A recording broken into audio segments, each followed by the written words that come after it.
Kumusta mga kasaliksik? Maniniwala ka ba kung sasabihin ko sa'yo na mayroong sadyang makasaysayang mga armas at espada sa ating kasaysayan na kahit namatay na ang kanilang may-ari ay patuloy pa din ng mga ito sa pagpapakita ng kasaysayan at mga kwento na kanilang ginawa?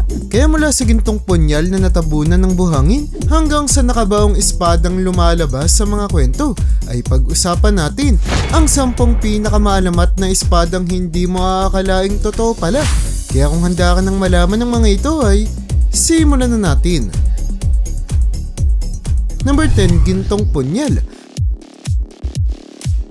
Ang mga metal detector ang isa sa mga kagamitan na posibleng magpayaman sa kahit na sinong taong sisipagin na gumamit nito, na talaga namang may papakita ng video na ito kung saan habang ang dalawang magkaibigan ay naglalakbay at nag-iikot sa kuweba, habang gamit-gamit ang kanilang metal detector ay bigla na lamang itong tumunog nang maitapat sa pader na agad naman nilang inimbestigahan at pinaguhukay, kung saan labis na lamang ang kanilang gulat nang madiskubre nilang nakalibing sa buhangin ng lugar ang isang gintong punyal na hindi may tatangging may bebenta sa mataas na halaga. Hindi sigurado kung saan nanggaling ang punyal nito at kung sino ang naglagay nito dito.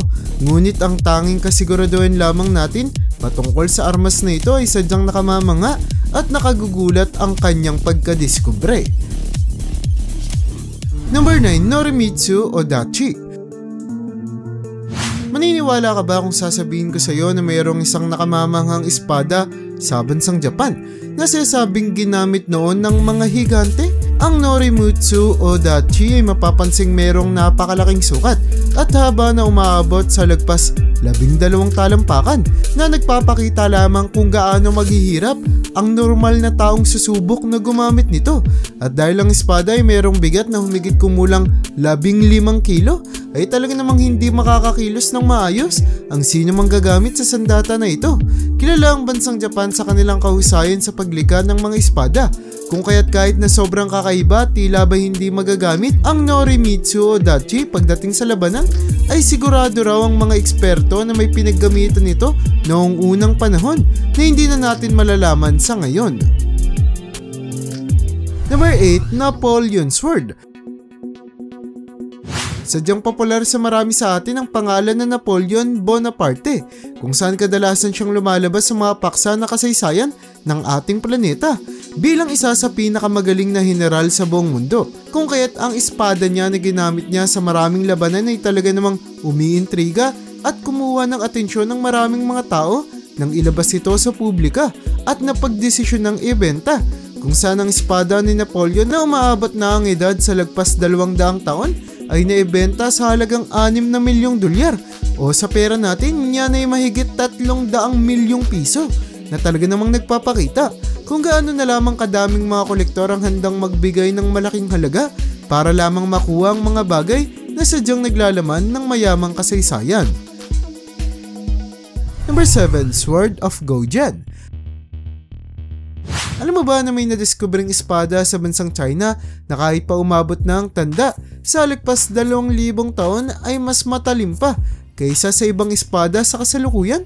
Ito ay ang Sword of Gojen na sadyang nababalot ng misteryo sa kadahilan nang madiskubre ito sa isang libingan katabi ng isang kalansay ay napansin nila na hindi nasira ang istruktura at itsura ng espada, kung saan para itong kagagawa pa lamang dahil lang subukan nilang humiwa gamit ang armas ay kayang-kaya pa din itong tumagos kahit pa sa mga kahoy.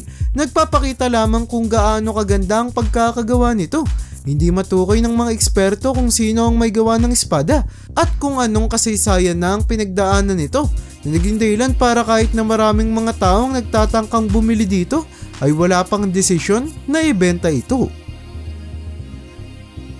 Number 6, Seven Branch Sword.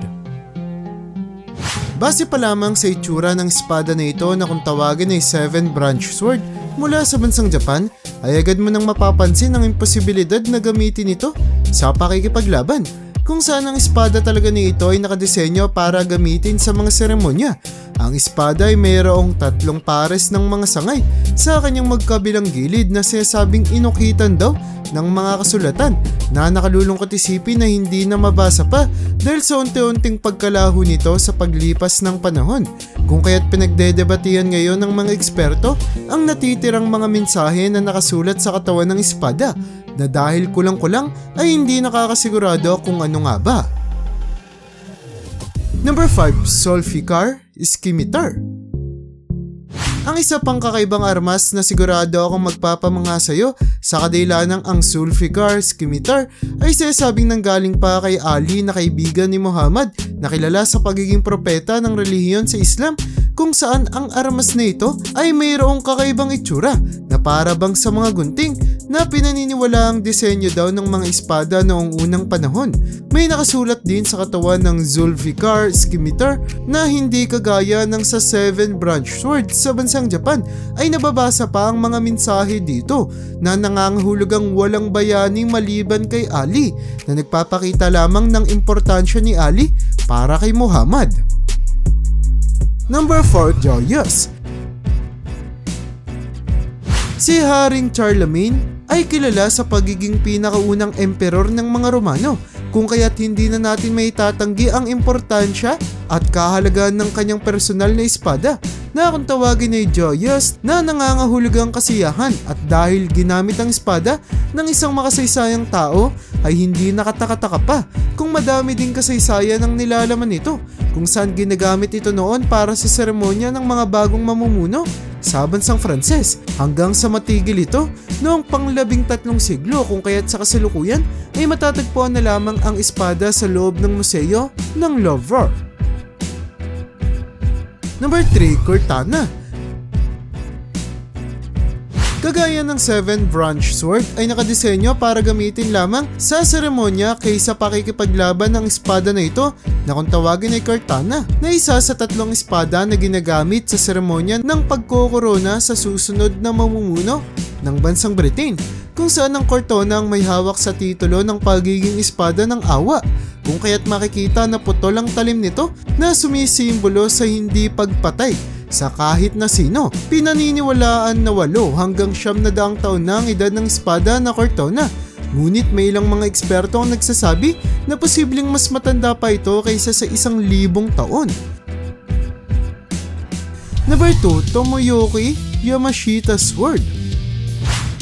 Ang isa sa pinakakinatatakutang general ng bansang Japan noong pangalawang digmaang pandaigdig ay si Tomoyuki Yamashita, na responsable sa pagprotekta ng bansang Pilipinas noon hanggang sa dumating ang tulong mula sa bansang Hapon.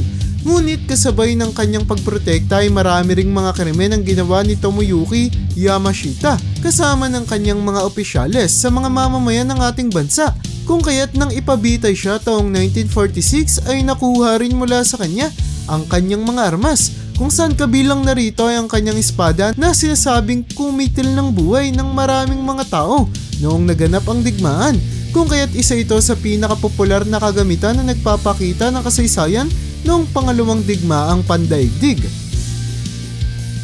Number 1. Durandal. Dahil kilala na natin si Charlemagne, ay dapat pag-usapan din natin ang espada ng isang katiwala niya na pinangalan ng Roland, na kilala sa pagiging isa sa pinakamakasaysayang kabalyero sa ating kasaysayan, at ang armas niya na Durandal ang isa sa pinakakilalang espada sa lahat, kung saan sadyang napakarami na ng kwento at alamat ang nakabase sa buhay ni Roland na talaga namang naging dahilan para makilala ng maraming mga tao ang kanyang espada. Ang espadang Durandal ay ibinao ni Roland sa gilid ng pader ng monasteryo sa bansang Frances bago siya tuluyang mamatay, sa kadahilan ng hindi niya gustong mapunta ang kanyang armas sa kamay ng kanyang mga kaaway. Matapos imbestigahan ng mga eksperto ang espada, ay napag-alaman nila na may nawawalang parte ito na hindi malaman kung paano nawala at kung nasaan na nga ba sa ngayon. At yun ang bumabao para sa listahan natin sa video na ito. Ang mga sikat at sadyang makasaysayang mga armas ay hindi may tatangging ginagamit rin ng mga makasaysayang tao na gumawa ng kanilang kasaysayan at kwento. Kaya para sa iyo, alin sa mga espada na ito ang pinaka nakamamangha? I-comment mo naman yan sa baba. At hanggang dito na lang muna ang aking bahagi. Hanggang sa muli mga kasaliksik, maraming salamat sa panonood. See you in my next vid.